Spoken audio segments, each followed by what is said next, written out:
A lot of this isn't going to make sense to you, and I'm sorry about that. I'm just going to start at the beginning, with the house.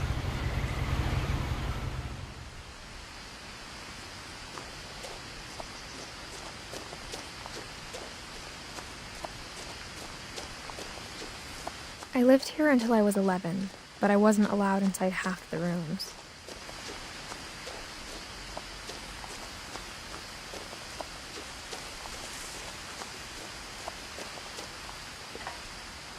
Inside the mailbox were bills from 7 years ago, marked urgent, open immediately.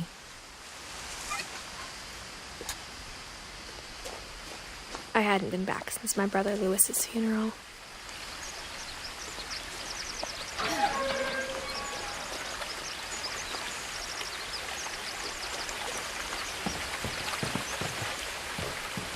In her will, my mother left me a key, but didn't tell me what it unlocked. Maybe she thought I'd know, or she thought that the mystery would be enough to bring me back.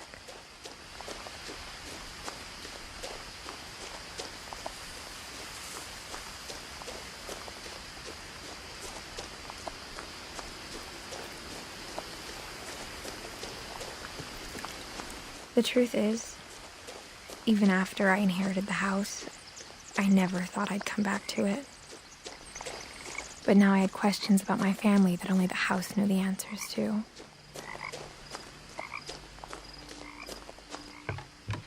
The woods around the house have always been uncomfortably silent, as if they're about to say something but never do.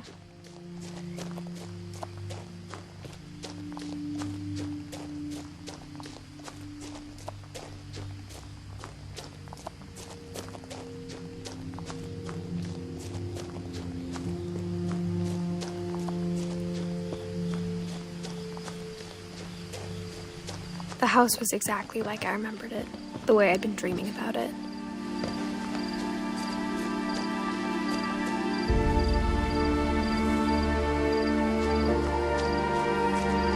As a child, the house made me uncomfortable in a way I couldn't put into words.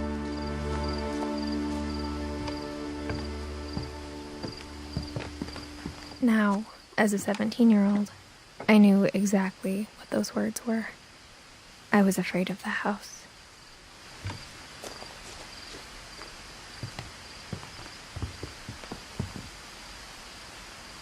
I hoped the key might unlock the front door. It didn't.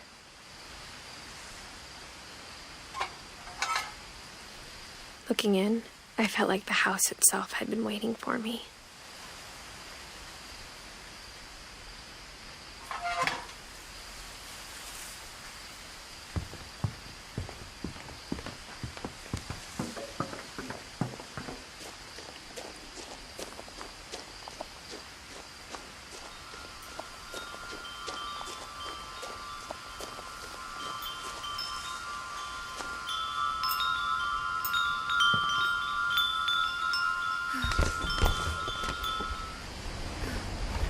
Crawling through the doggy door used to be a lot easier when I was 11.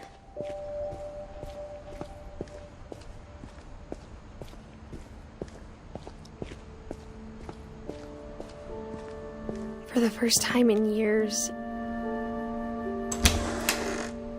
I felt like I was home. But instead of a family, there were just memories of one.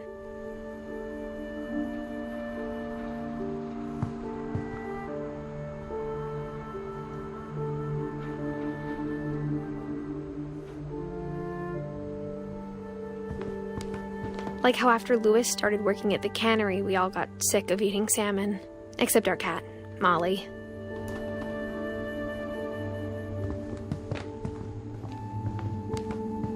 Nothing in the house looked abnormal. There was just too much of it, like a smile with too many teeth.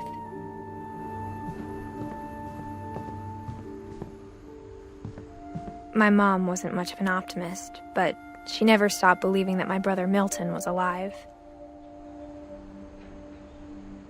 A lot of things got left behind in the whirlwind of that last night.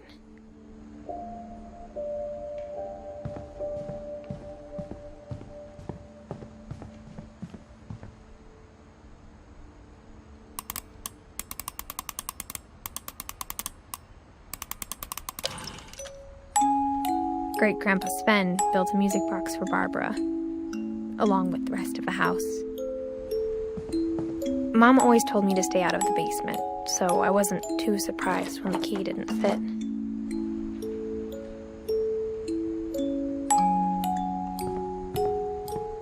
Even the fireplace had a story. Edie told me the bricks came from the original house after it sank.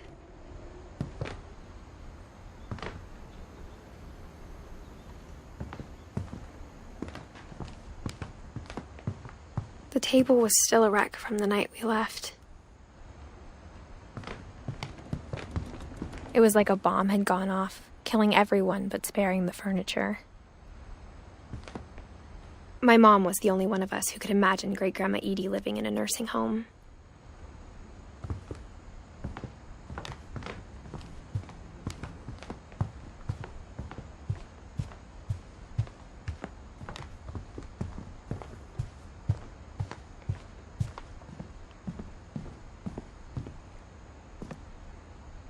After Milton disappeared, Mom sealed up all the bedrooms. Then Edie retaliated and drilled peepholes.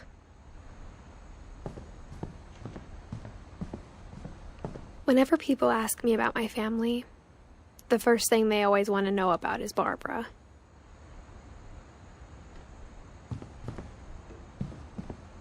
Edie's father, Odin, built the original house.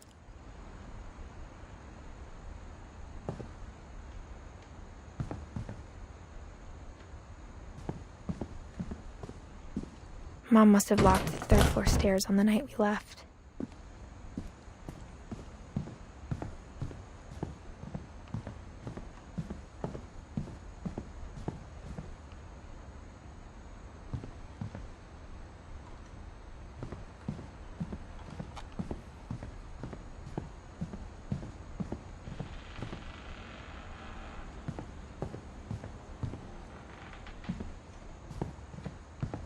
I spent a lot of time playing in Great Uncle Walter's room.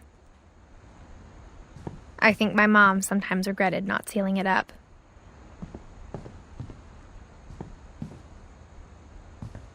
Louis told me there were secret passages, but I never believed him.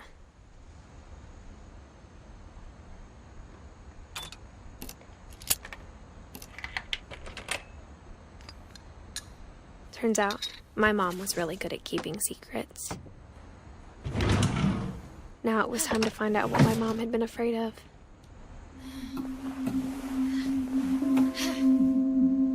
From the paintings on the wall, it was clear my brother Milton had been here before me. Reading this, maybe it sounds like I had a plan, but I had no idea what was behind that door.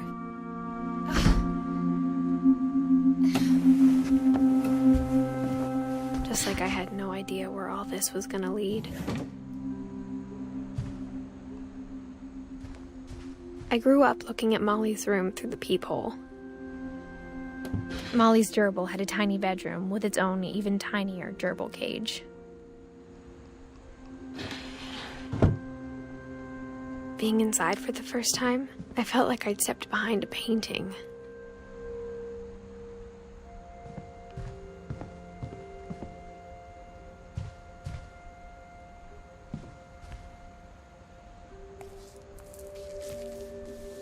December 13th, 1947.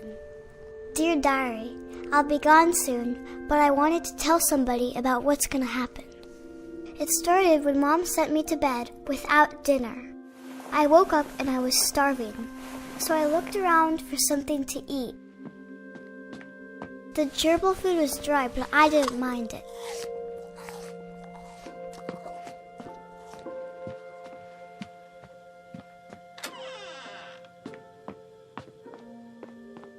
I kept eating and eating.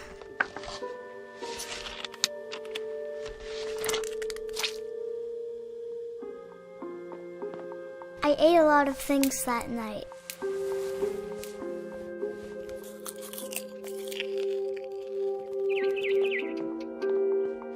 Then I heard chirping outside my window.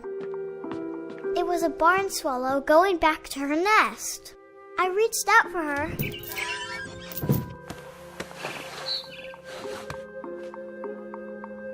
And suddenly, I was a cat.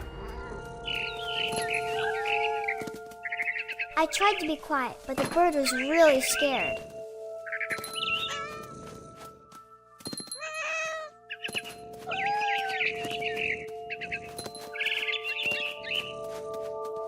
I jumped and I almost got her. I could tell she was getting really tired. Now I was up in the big tree. I promised Dad I wouldn't climb it anymore. I gobbled her up. And suddenly, I was an owl. First, all I heard was the wind. Then I heard little teeth nibbling in the grass.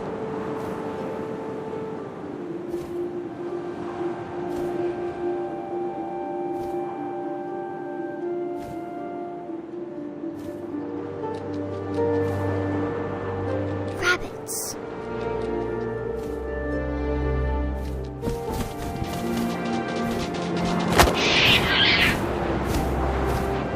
I imagined his face looking up and seeing mine through my talons. I swallowed him up, and I didn't chew one bit. Then I flew off to find something bigger.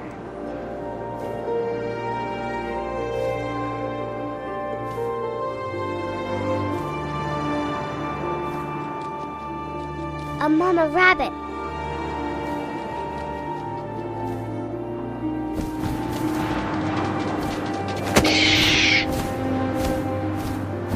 She was almost too big to carry. I started choking, but I couldn't stop eating.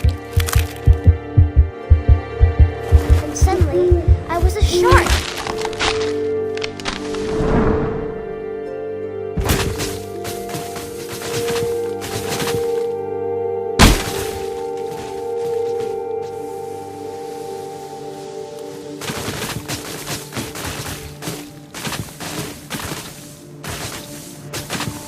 I rolled off a cliff and into the ocean.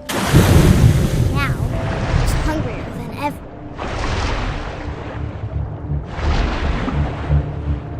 I wanted fat, juicy seeds.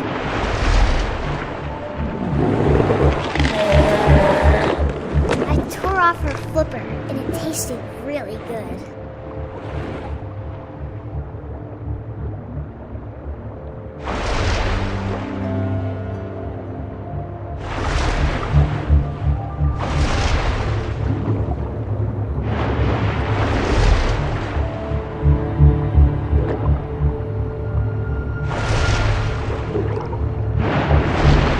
Grabbed on tight.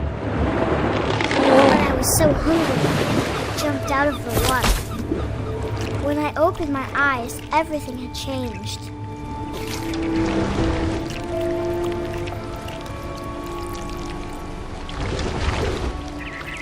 Now I was a monster, and I smelled people everywhere.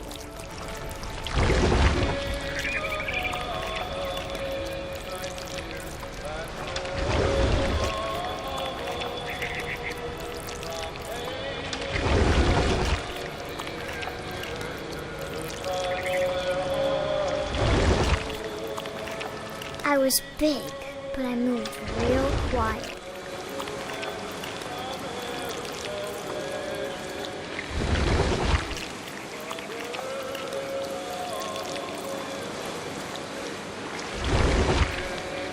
I wanted to stop, but also I didn't.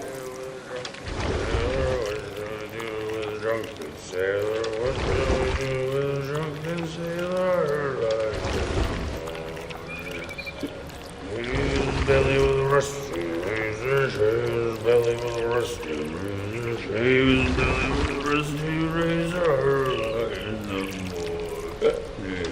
What shall we do with a drunken sailor? What shall we do with a drunken sailor? What shall we do with a drunken sailor?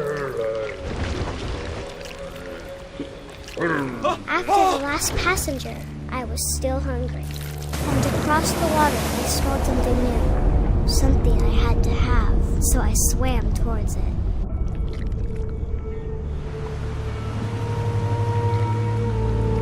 I slithered onto the sand, and the good smell went into an old pipe.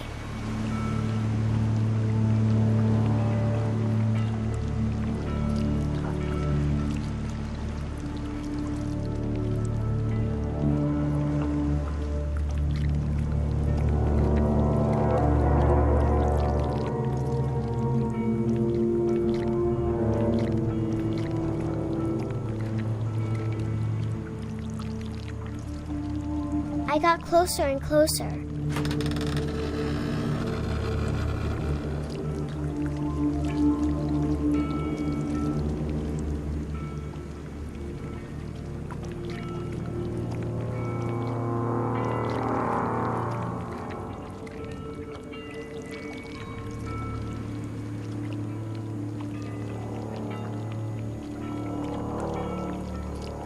All of my stomach started growling.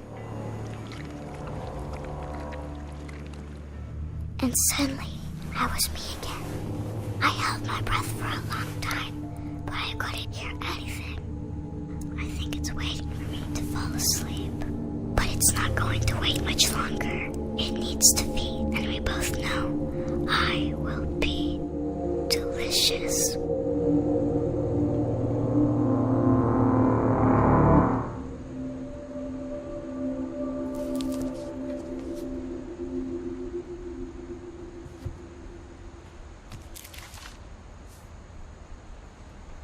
I'm not sure if I believed all of that, but I'm sure Edie would have.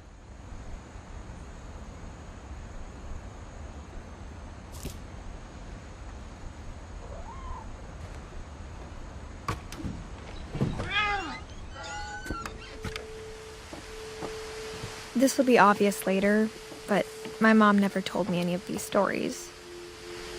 Edie would have, but Mom didn't like bringing up the past.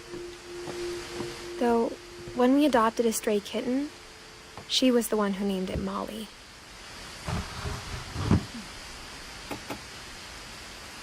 I spent a lot of time in Great-Grandma Edie's room.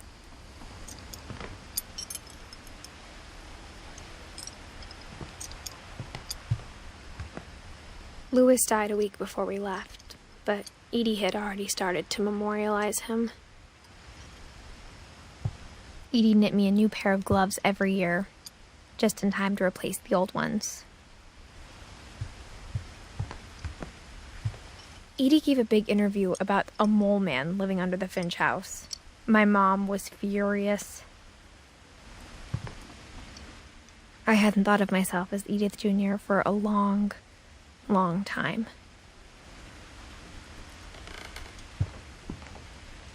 One summer, they evacuated the island, but Edie refused to go. For a few weeks, she was a celebrity.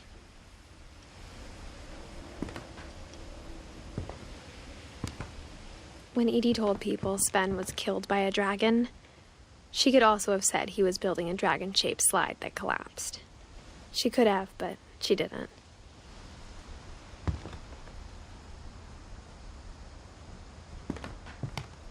Even in her 90s, sometimes Edie seemed a lot younger than my mother.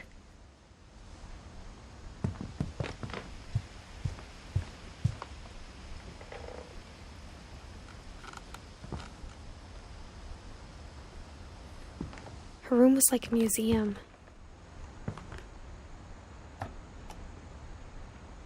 For 500 years, the Finches have been famous throughout Norway for their fortune and misfortune. Odin Finch buries the latest victims of the family curse, his wife Ingeborg and their newborn son, Johan. On January 7th, 1937, he set sail with his family and his house, hoping to leave the curse behind.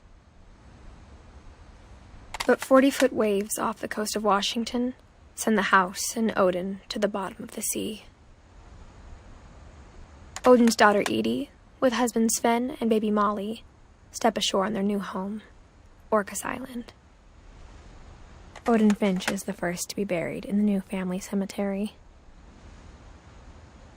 His daughter Edie is already dreaming of a new Finch house.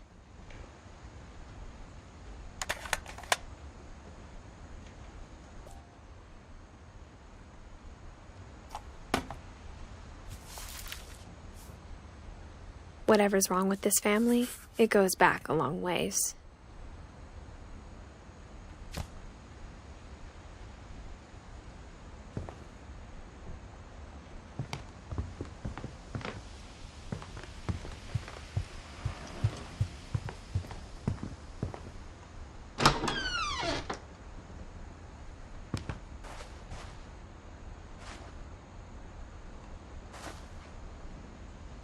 The only trace Grandpa Sam's first wife, Kay, left on the house was the pink bathroom. It was a pretty big trace.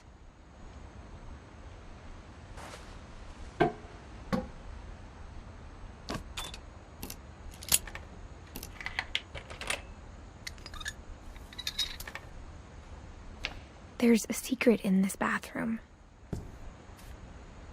It's in the last place you would look. It isn't in the cupboard. It's hidden in this book.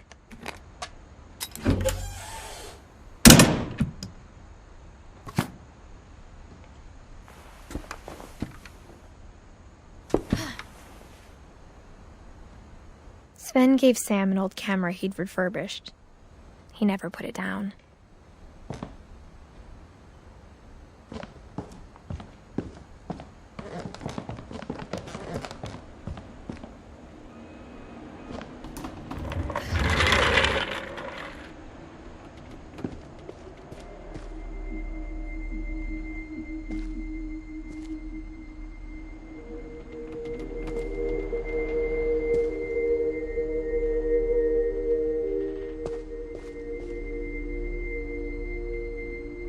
I knew Grandpa Sam had a twin, and that he never talked about him.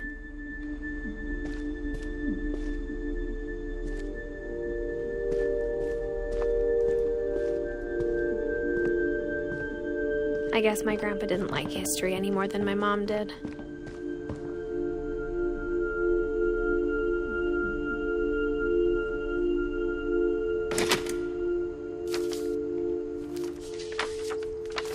How I Want to Remember My Brother by Sam Finch. The thing I remember is that when he made up his mind, that was it. My brother said he'd die before he ate another mushroom, and he did. At Barbara's funeral, we swore we'd never be afraid again, and he wasn't. I think Calvin always wanted to fly.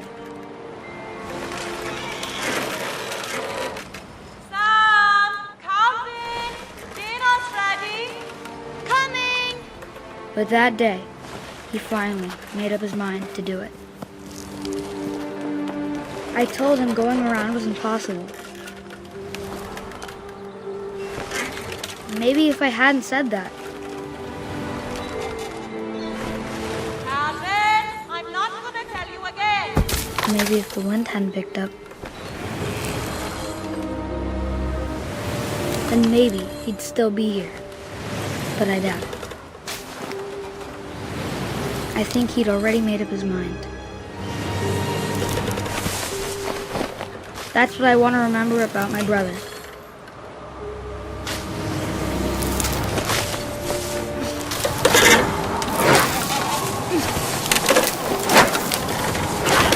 The day he made up his mind to fly.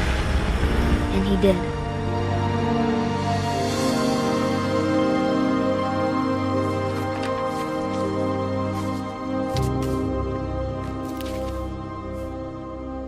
Calvin's story felt strangely familiar.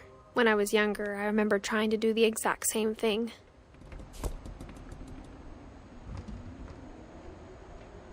After the funeral, Edie roped off Calvin's half of the room.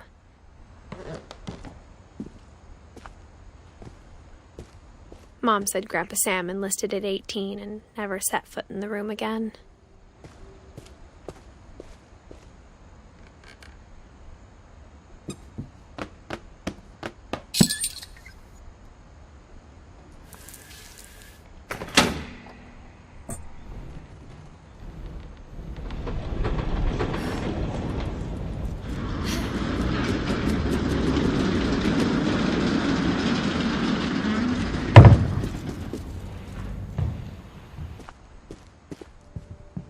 The passages were a pretty tight fit. They'd obviously been built for smaller hands and bellies.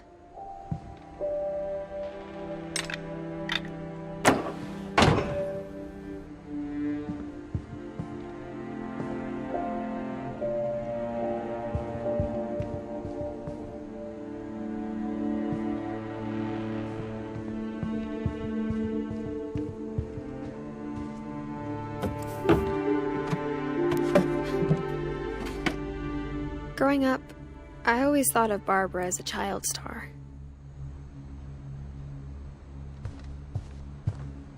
I never thought about how hard it must have been for her afterwards.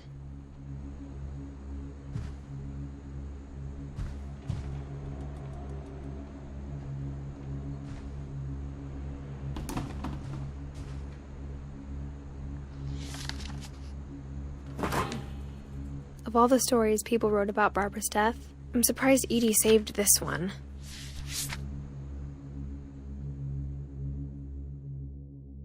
Old Jack here with another ghastly tale inspired by America's most unfortunate family.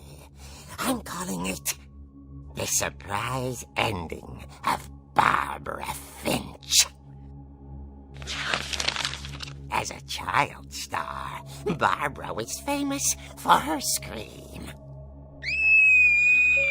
Now at 16, she was all washed up, a has-been.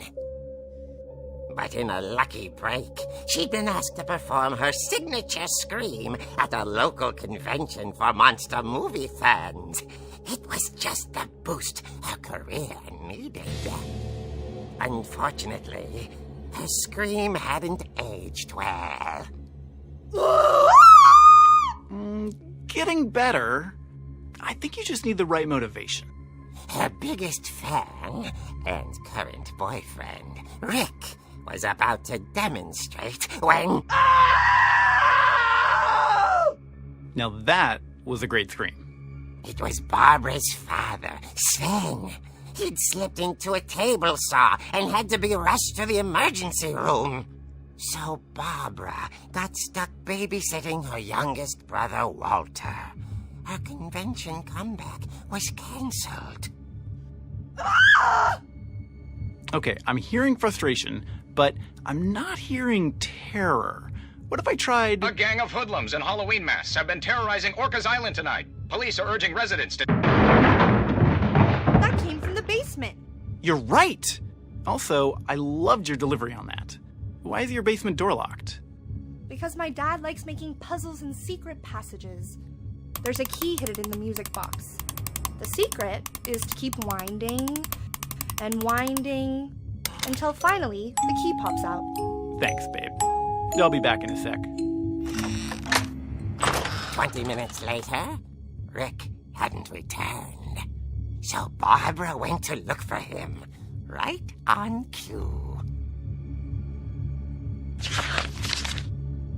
She reached for the music box. And as she wound the key, she listened for Rick, but the house was silent.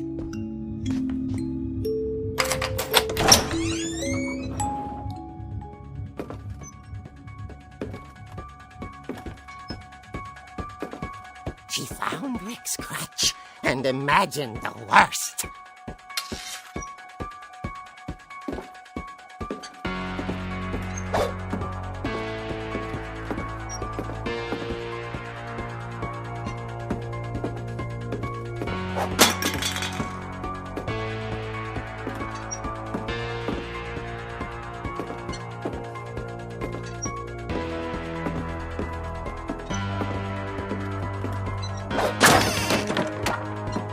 Leader is the infamous Hookman killer, Dr. Carl Hamill, who impaled and then ate his family 10 years ago tonight.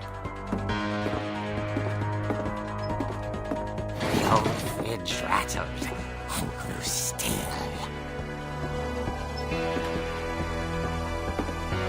Oh dear! Oh! Rick? Barb, relax. I was just trying to scare you to help you find your scream. Well, I'm not scared, Rick. I'm furious. Then act furious. All I'm getting from you now is that you're hurt and confused and She threw him out, but she kept a little something to remember him by. Barb, have you seen my other crutch? And she was still holding it when she fell asleep watching the Late Picture Show. Hours later... Barbara! Walter, what's going on up there? Ah! Okay, I'm coming up, but if this is a trick, you're dead, Walter.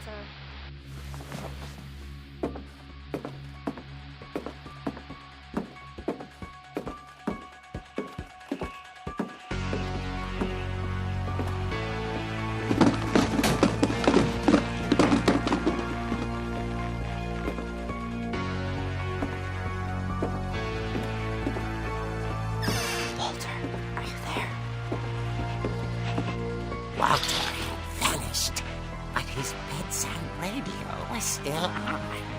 Orcas Island police describe the man as 6 feet tall, with a steel hook for a hand. Residents are urged to lock all doors and windows and notify the police of any suspicious activity. Barbara turned, saw the hook man, and was speechless. He was quite smashing.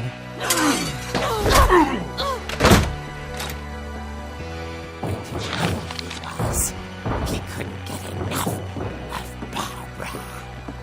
Okay, Barbara, there's gotta be another way out of here. That night, she played her part beautifully.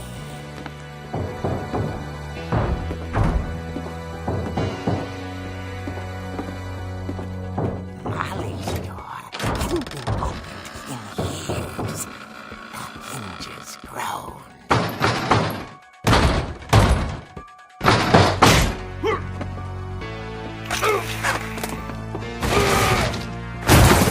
Wasn't moving, but she sensed the story might not be over yet.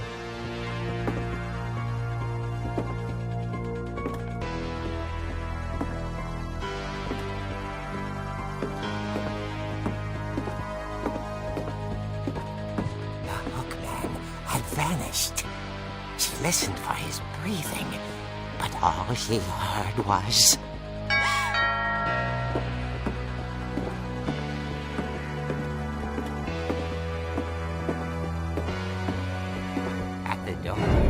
She heard whispering. It was coming from inside the house.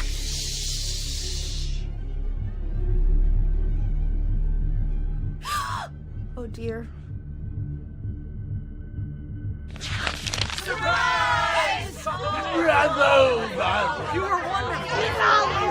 The monsters had come to surprise her. For Barbara, it was a dream come true. Then she saw what kind of monsters they were, and she realized what was about to happen. She was going to be famous.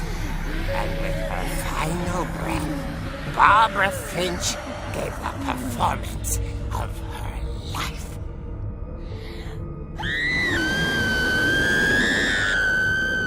I wasn't there myself, but I hear Barbara was magnificent. Poor girl. She had a taste for stardom. But unfortunately, so did her fans. Of course, the police blamed it all on poor Rick, who disappeared the same night. And little Walter? Hiding under his bed the whole time. He took it all pretty hard, but that's another story. As for Barbara, tucked inside the music box is all they ever found of her. Her ear. Now that's what I call a real eerie tale.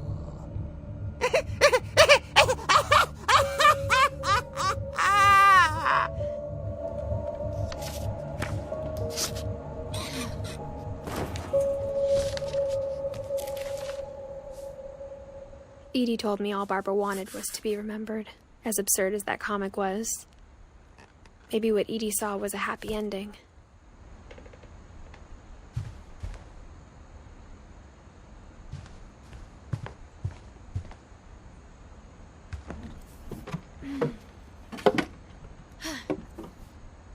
I guess now I know why Mom didn't like me playing with the music box.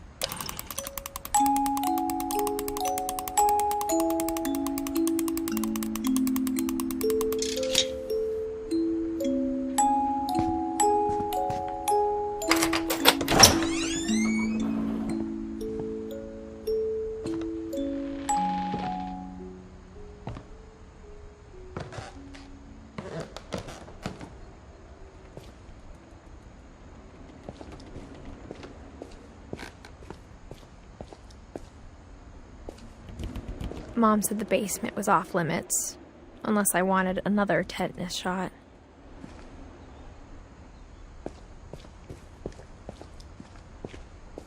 I saw Edie sneak down to the basement once, carrying packages. I thought maybe she was hiding presents.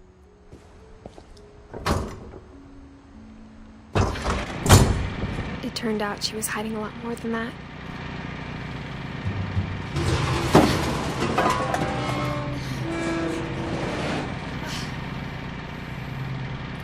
I remember asking Mom once about where Walter had gone. She said after Barbara died, he got as far away as he could. If there's a pattern in all these stories, I think it's that none of us has gotten very far.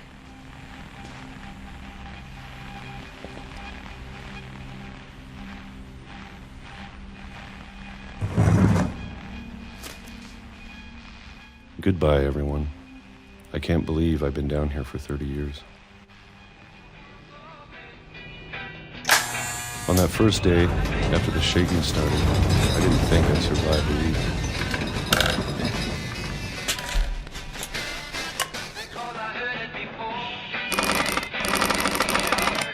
But after a few days, I settled into a routine.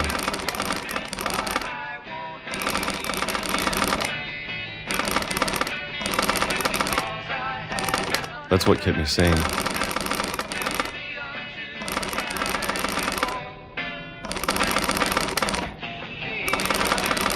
Having a schedule, living for today.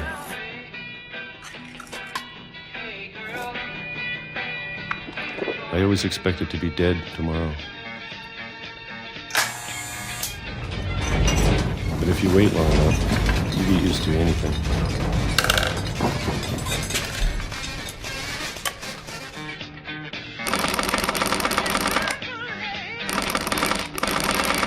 Even a monster on the other side of the door starts to feel normal.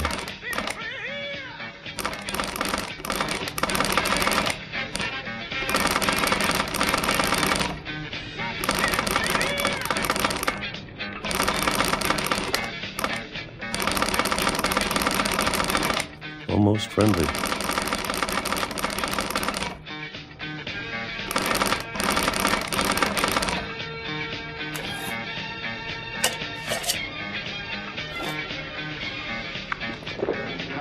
And then one day, everything just stopped. Whatever that thing was, it was gone. Maybe it got tired of waiting. Or maybe I just got tired of being afraid.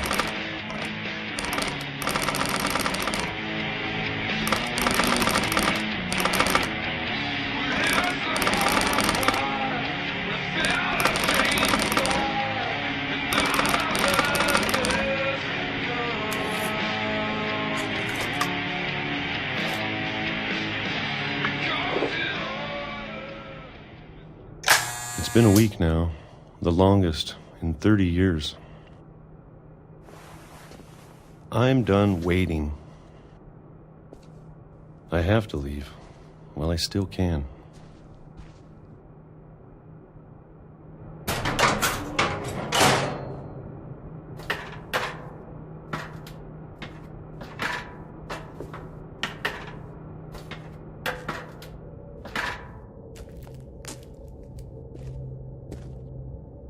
I know it's out there somewhere.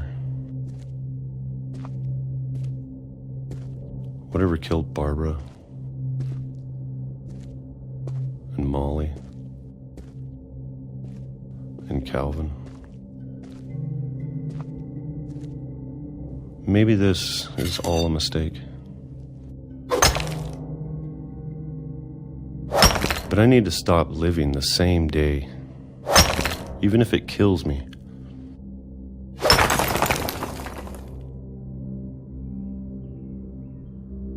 Whatever's out there, I want you to know I'm ready for it. I'm going to appreciate all of it, especially the food. I don't mind if I only have a year left, or a month, or a single week. I'd be happy with one new day. I can already imagine the sun on my face.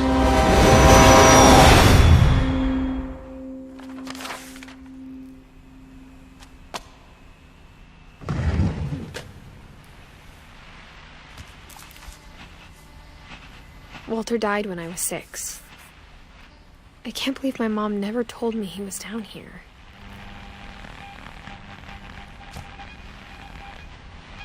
I'm sure my mom was trying to protect me.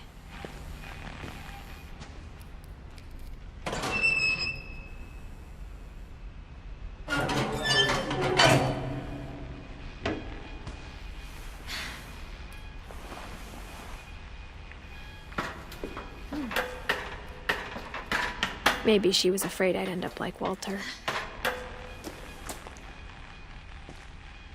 But if she never told me about an uncle under the house, I can only imagine what else she was hiding.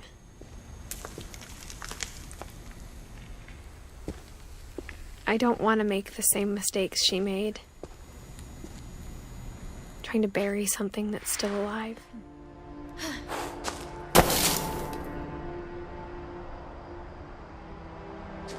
Now that there's only one of us left, or maybe 2, I thought it was time I heard the stories for myself and found out what happened to everyone else. But now I'm worried the stories themselves might be the problem. Maybe we believed so much in a family curse, we made it real.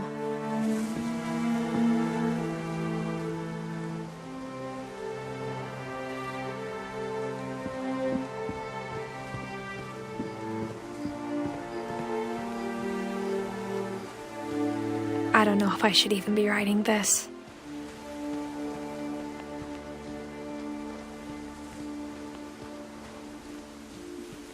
Maybe it'd be better if all this just died with me.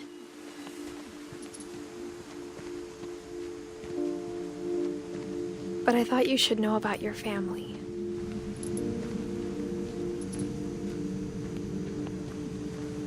And the history you're a part of.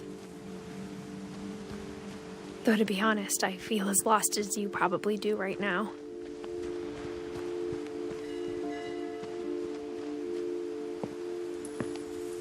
I think the people in these stories believed them, for what that's worth.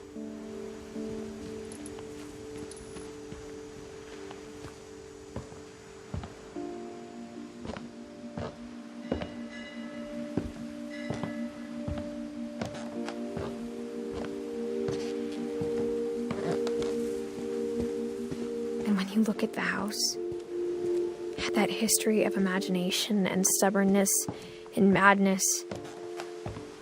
Any of it seems possible.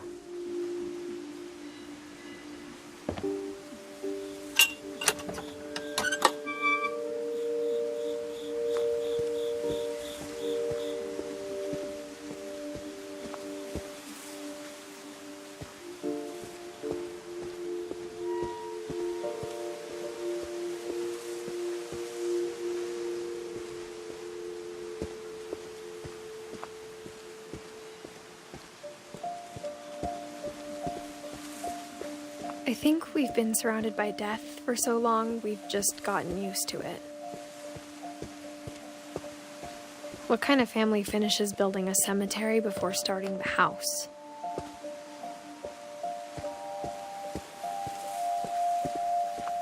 It's embarrassing for me to admit this, but the pet cemetery made me more uncomfortable than the human one. 3 of the gerbils are mine, and 2 had been my fault.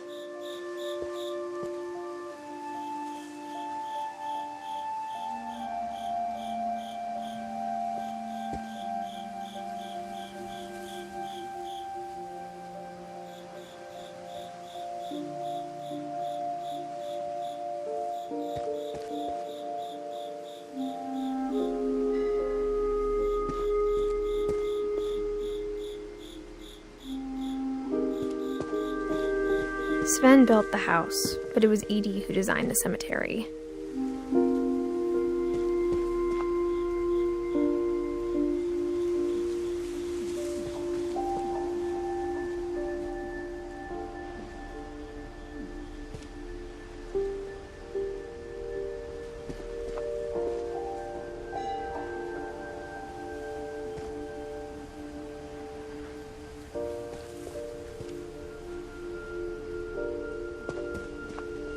I'm sure Odin's monument had been Edie's idea.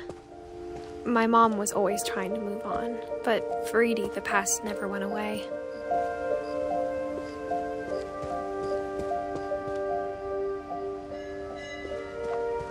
She could see it poking out of the water at low tide.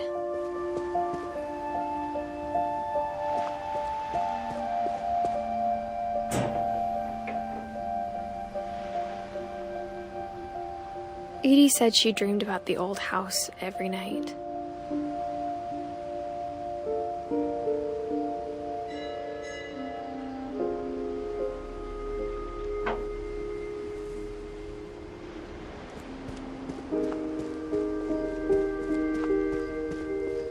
Edie's side was always easier for me to understand. But the older I get, the more I can see where my mom was coming from. Her dad had been pretty strict, but it wasn't enough to save her brothers. She was just trying to do better.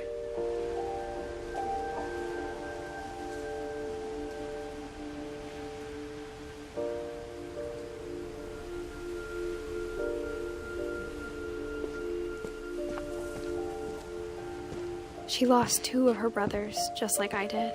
I get why she tried so hard to protect us. We never found Milton's body, so my mom insisted we were putting up a monument, not a tombstone.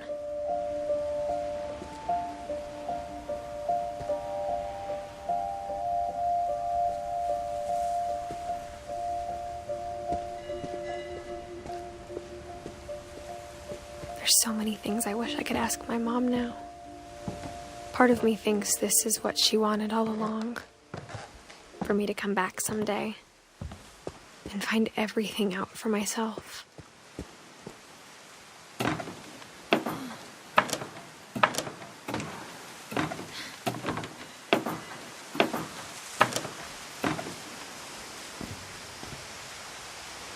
But looking back on it now,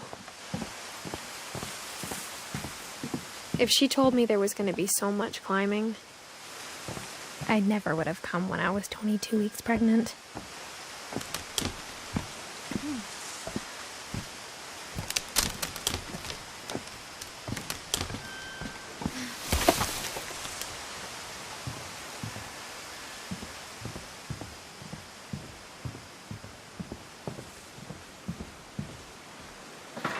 I never met Grandpa Sam, but I think he and my mom had a lot in common.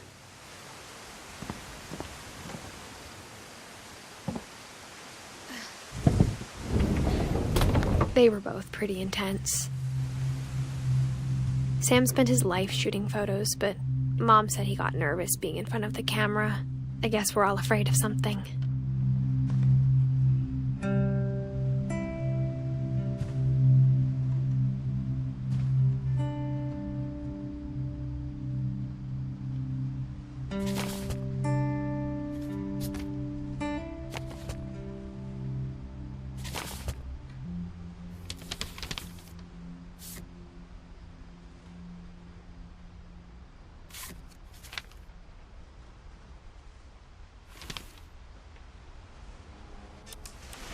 Dawn, I promise, you'll never forget this weekend.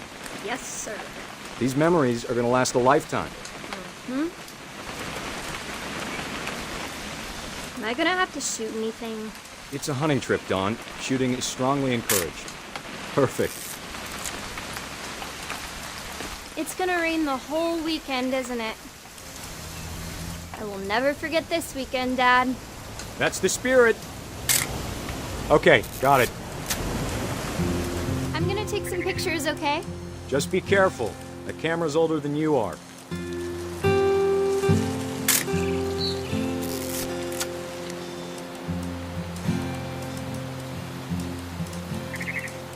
You're right, Dad. It's starting to clear up. Still freezing, though. Aw.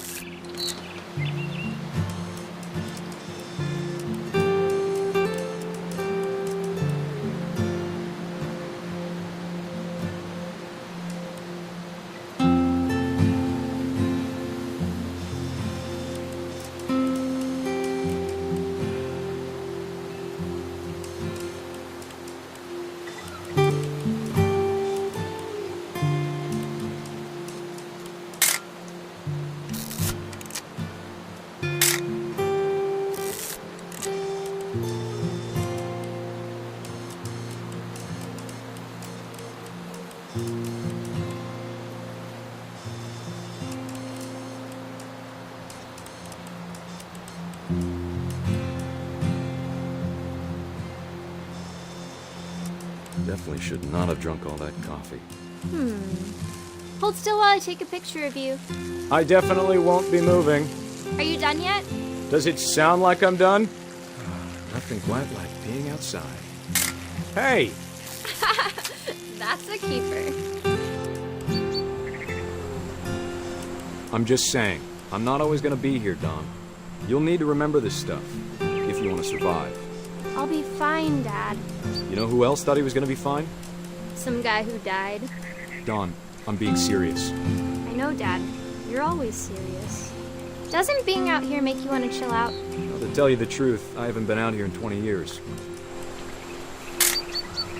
Dawn, don't you think you could find something more interesting to photograph? Last time I was with my brother Calvin. Man, that was a great trip. Your grandpa Sven taught us how to fish, how to build a fire. Dad! Good eyes, Dawn. Before you take the shot, let me get a picture of you. Dad, I... Just breathe. Turn off your imagination. Focus on your target.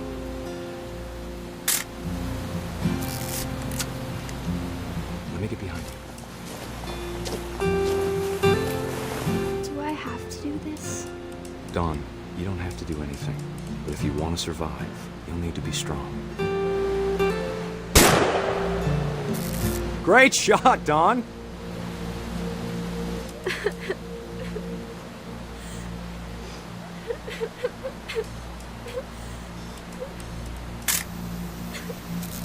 I'm proud of you, Dawn. Always remember that, okay?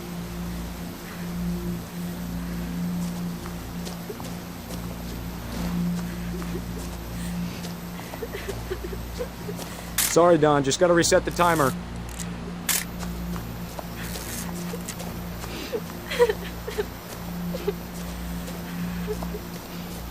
Dad, it's twitching. I think That's it's totally normal, Dawn. Just focus on the camera. Try not to think about... Dad!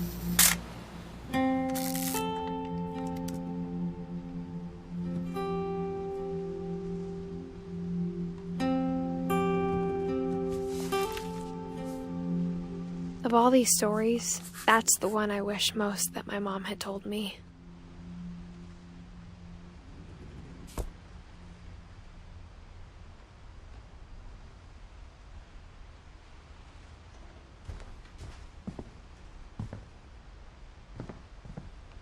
Instead of hiding from death, Sam seemed to go out of his way to meet it.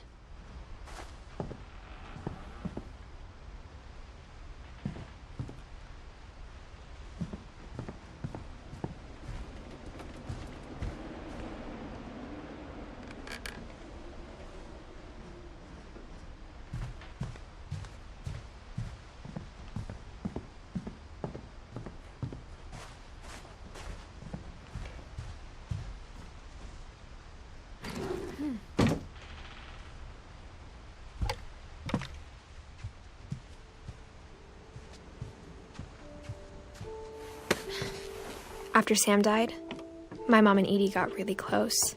They'd both lost a lot.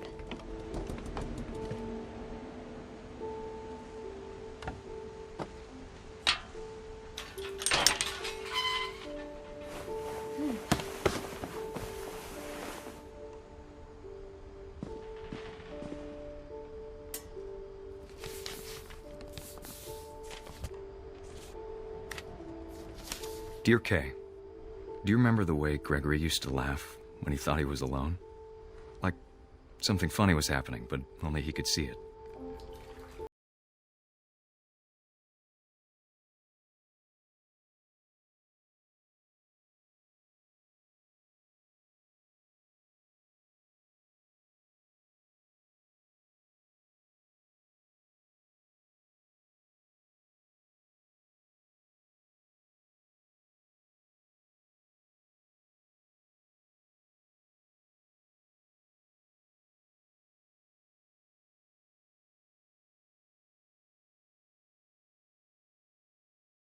It's time to... Hold on, sweetie.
Everything you could.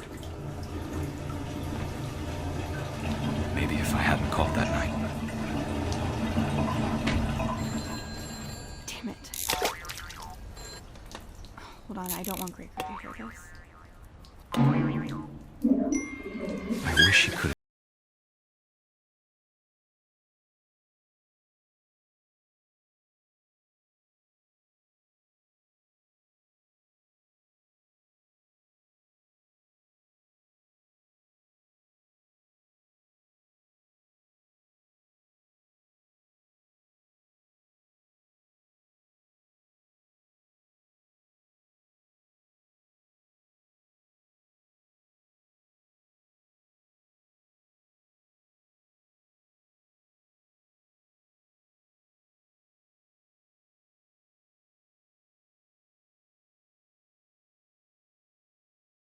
Sure he's happy. And he'd want you to be happy too. Good luck, Kay. Love, Sam.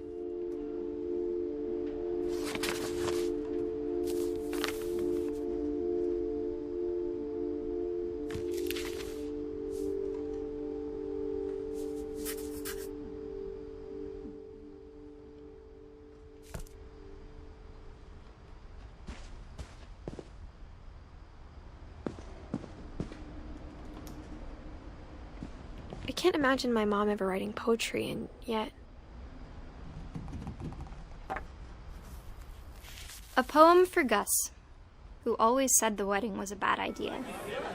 Our father never hit us kids, at least not very hard, before the day my brother said with teenage disregard that he'd be dead before he'd see a wedding in our yard.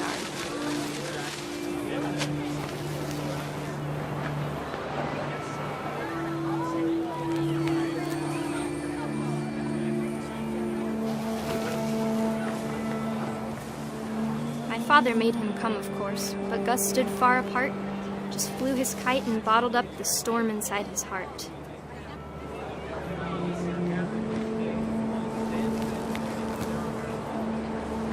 I tried to talk him out of it, but though he'd never met her, "We don't need a stepmom," were the words that I now pronounce you husband and wife. You may kiss the bride.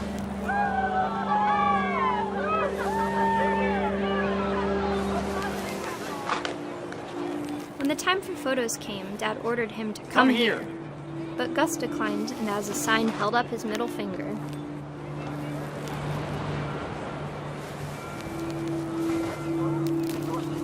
The wind picked up, and panicked geese appeared and quickly went. But all the humans did that day was go inside the tent.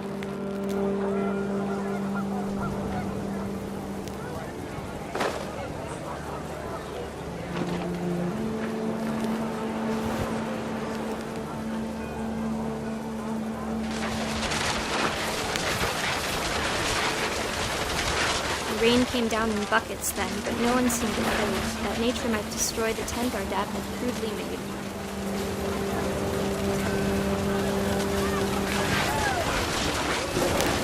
The thunder sounded much too close and full of angry power, but all my father said to this was, "Make the music louder."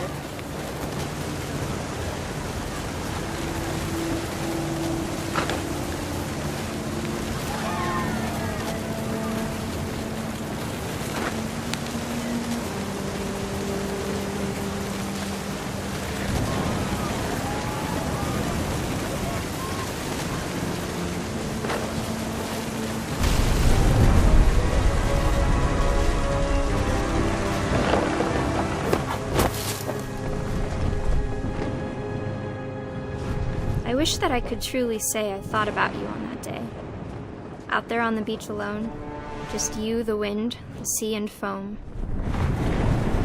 But I didn't, until we found you.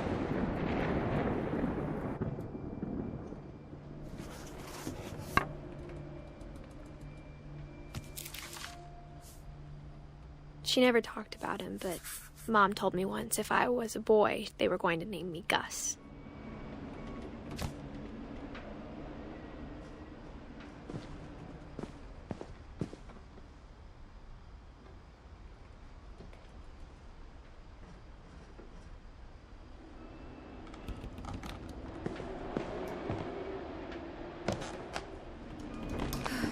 My mom moved up to the loft after her brothers died.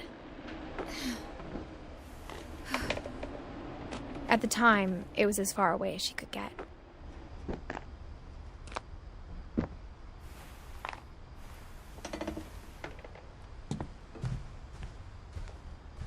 She spent a summer building houses in Calcutta, where she met my dad, Sanjay.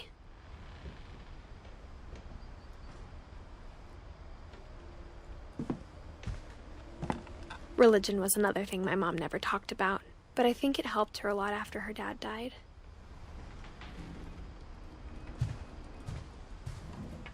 My mom moved to India a week after graduation and got a job teaching English. Louis was born a year later.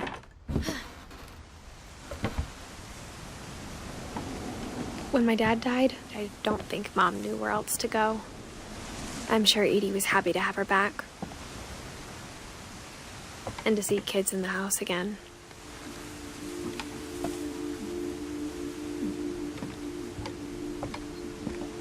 The house had to get a little bigger, but Edie was used to that. And for a while, things were good. Almost normal.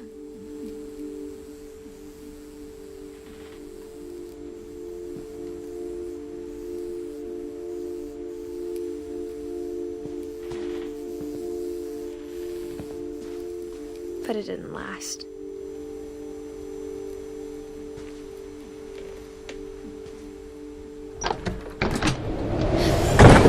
beginning of the end was Milton's 10th birthday, when Edie gave him a castle.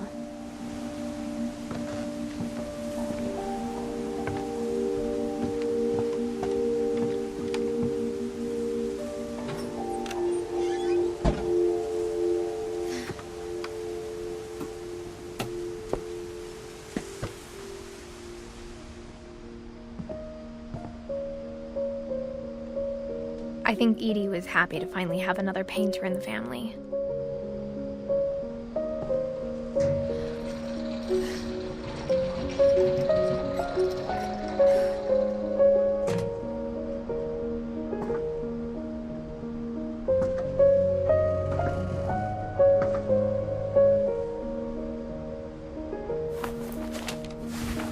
Milton Finch in The Magic Paintbrush.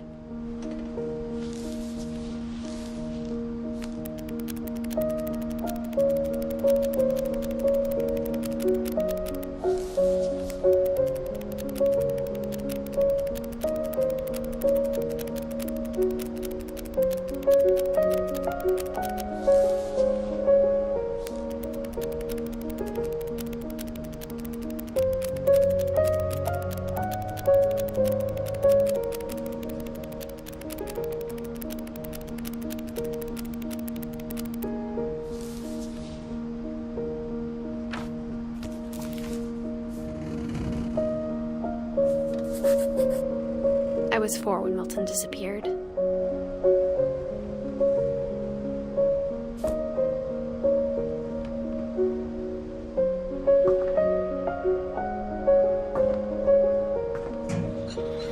Mom spent months searching for my brother. Then she sealed the doors.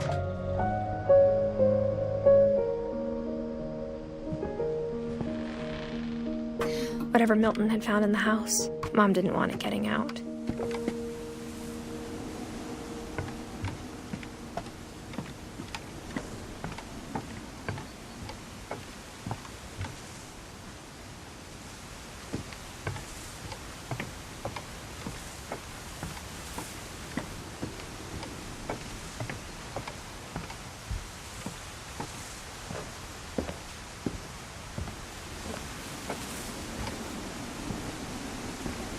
Mom definitely blamed Edie, but I think Louis blamed himself.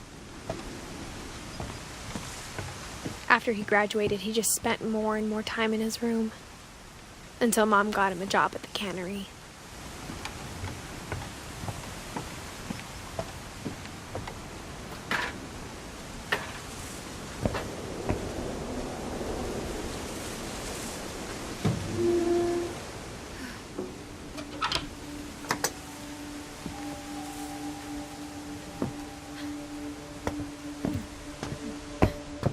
Louis's room smelled very, very familiar. That part of him lived on.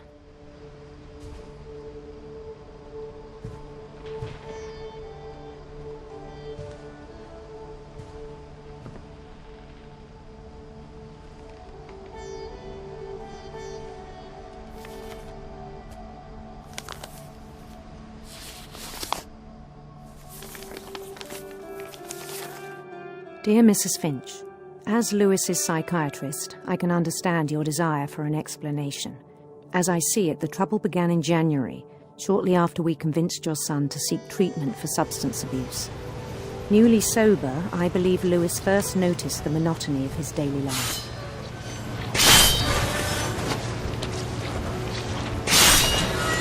He kept working at the cannery, but he withdrew part of himself. In our sessions, I saw the same behavior. His mind began to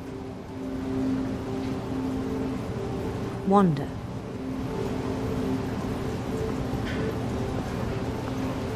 I asked him to describe it. He said he started small, imagining a labyrinth. He'd feel his way about. Then something moved. Bats. And toads.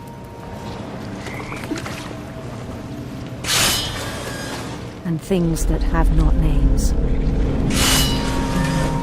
He knew it was all in his head.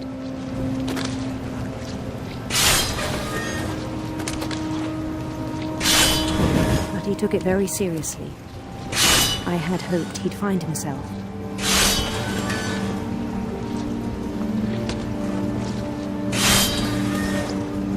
But he found something more. I worried about him then, daydreaming at the cannery. I spoke with his boss, but he said Lewis had become a model employee. Methodical, tireless, focused. Like a whole new Lewis. So I let him go on.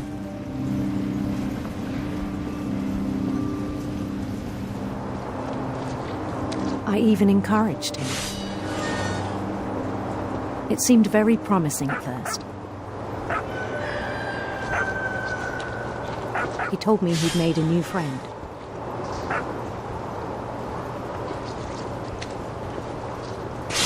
On the edge of a city he named Lewis Topia.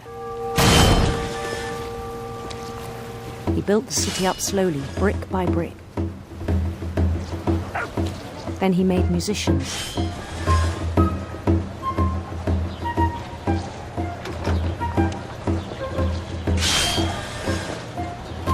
And songs for them to play. He talked about starting a band. And he was always humming something. Every day his imagination grew stronger.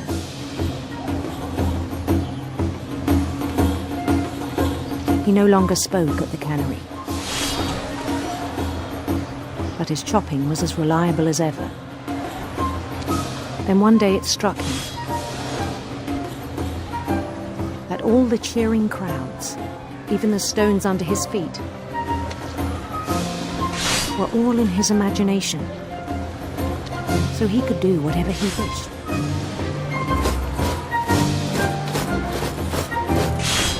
He held an election for mayor.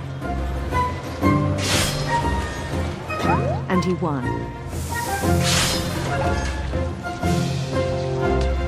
They begged him to stay, but his mind was already wandering. It became a game for him.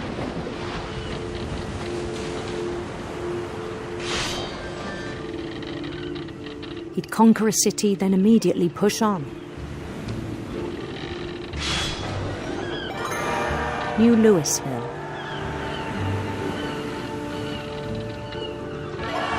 St. Louis. He started drifting away from our reality.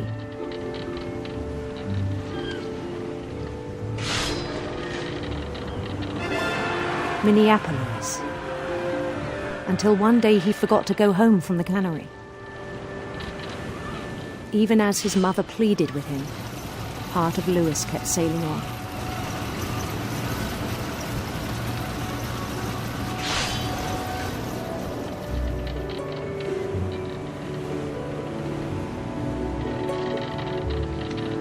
In Louisburg, he heard rumors of a handsome queen.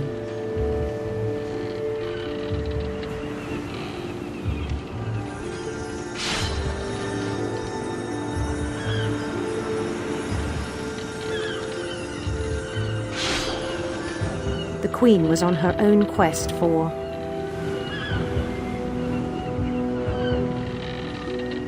sinister serpents.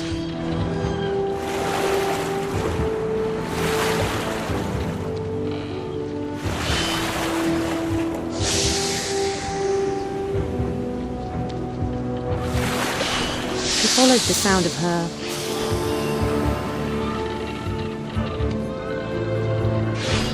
electric sitar.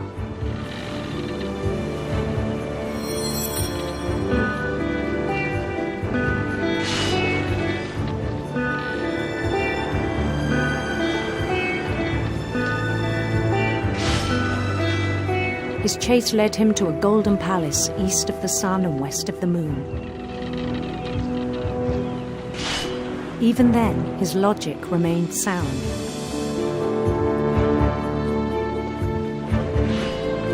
He knew the world was all in his imagination.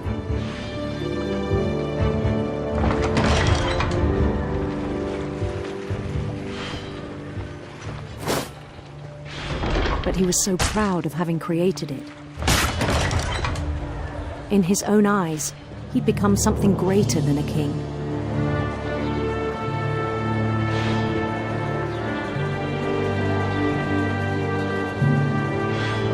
For someone who'd never known success in the real world, I think it was overwhelming. And then it struck him that the real Lewis was not the one chopping salmon, but the one climbing the steps of a golden palace.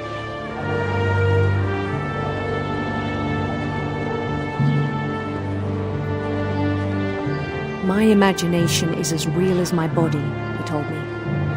It was hard to argue with him.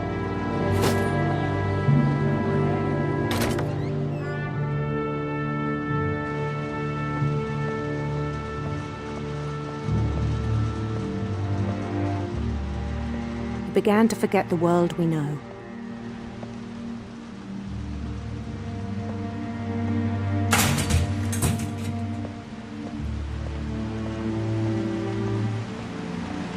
I think it pained him to remember Lewis, the cannery worker.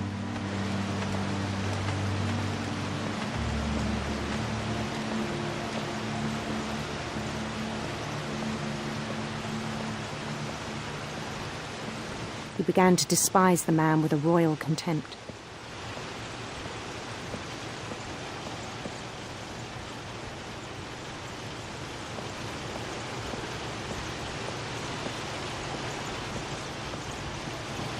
I still thought I could save him. Even after he said he was being crowned king over all the lands of wonder. The palace would be packed with his companions.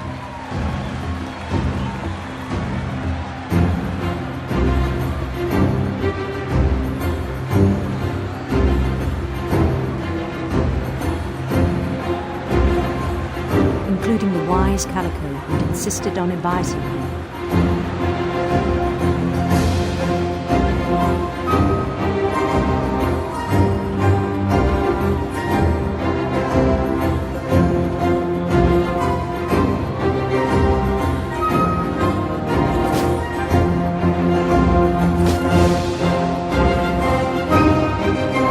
His queen waited, holding his crown.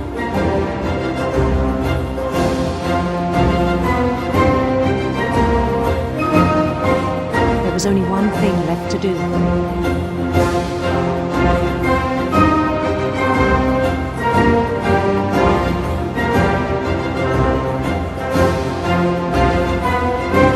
Bend down his head.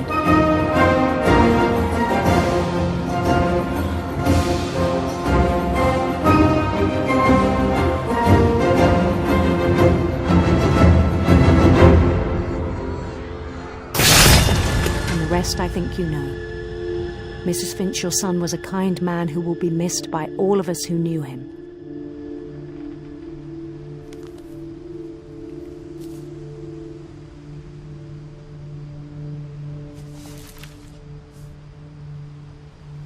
My brother was really cool. I wish you could have met him.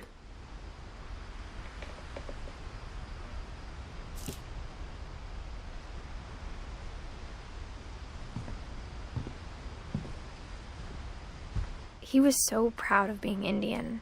I think for him, it was a way to be something other than just a Finch.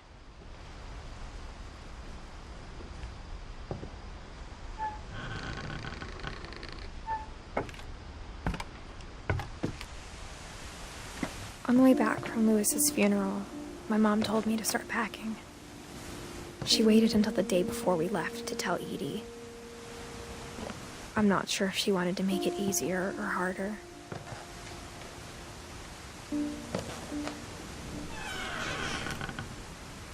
I wish we'd stayed.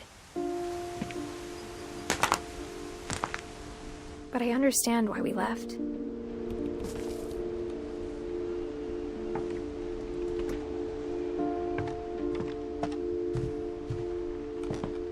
My mom ended up leaving everything behind.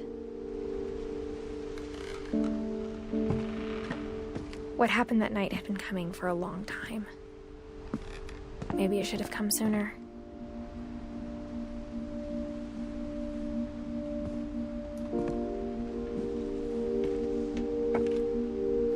But it had to end one way or another. All that's left now is to tell you about that last night.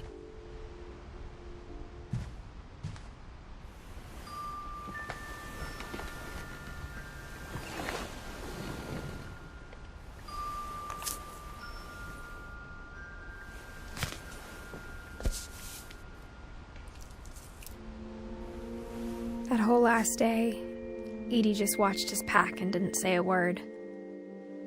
Until supper, when she raised her glass and said, "To our final night together, and all our final nights apart." Grandma, you know what I said about alcohol.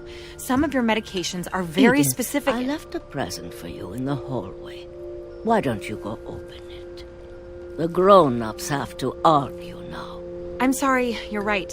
We're all leaving tomorrow. Let's just enjoy our last... I'm not leaving. Edith, you're excused.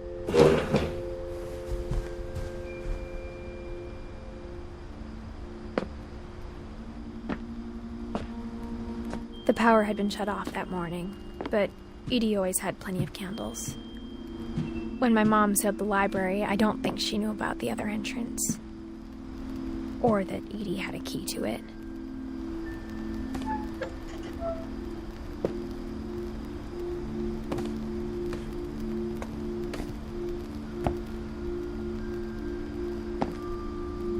That thing you're afraid of isn't going to end when you leave the house.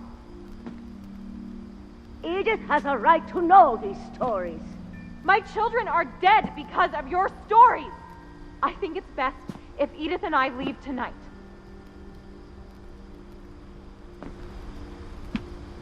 We'll have the nursing home send a van for you in the morning, okay?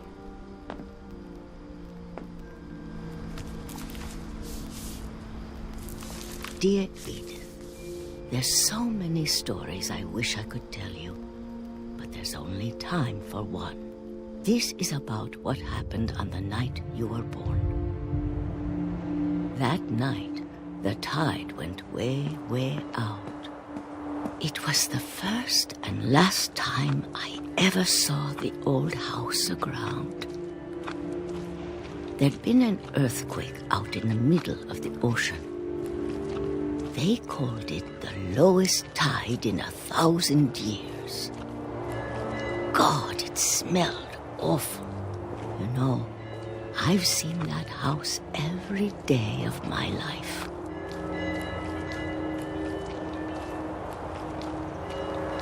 But I never thought I'd go back to it. When the fog rolled in, I lost my way.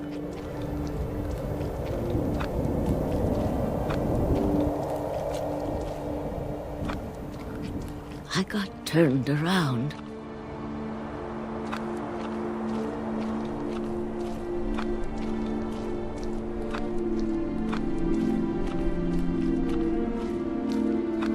For a while, I wandered.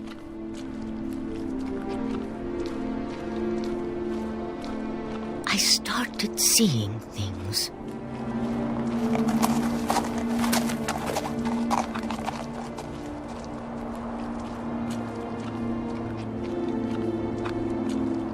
Things I'd forgotten had ever existed.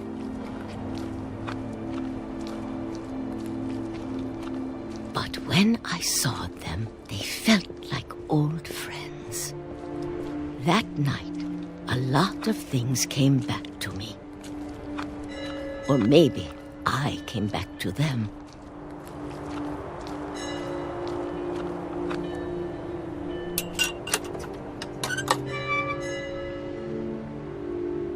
Things I can't explain, but that I need you to try and... Edith, What are you doing in here?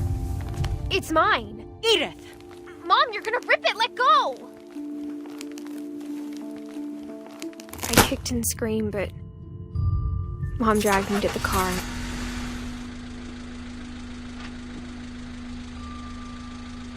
I never saw Great-Grandma Edie again. The next morning, the band came to pick her up, but she was already gone. After that, we moved around a lot.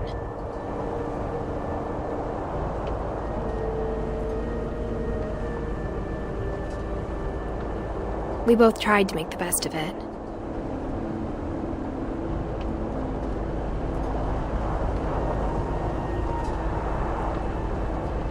A few years went by.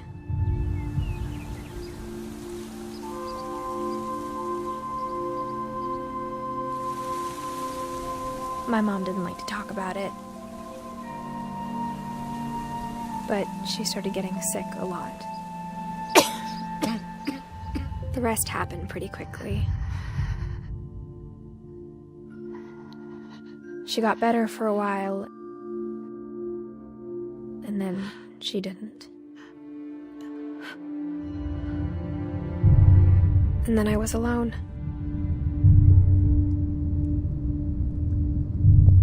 The last Finch left alive.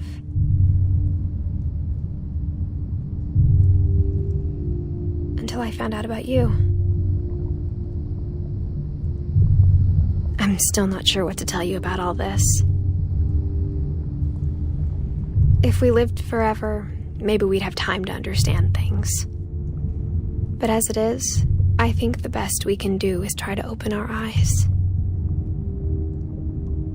And appreciate how strange and brief all of this is. This journal was supposed to be for you. But now I hope you'll never see it. I just want to meet you and tell you all these stories myself. But I guess if you're reading this now, things didn't work out that way.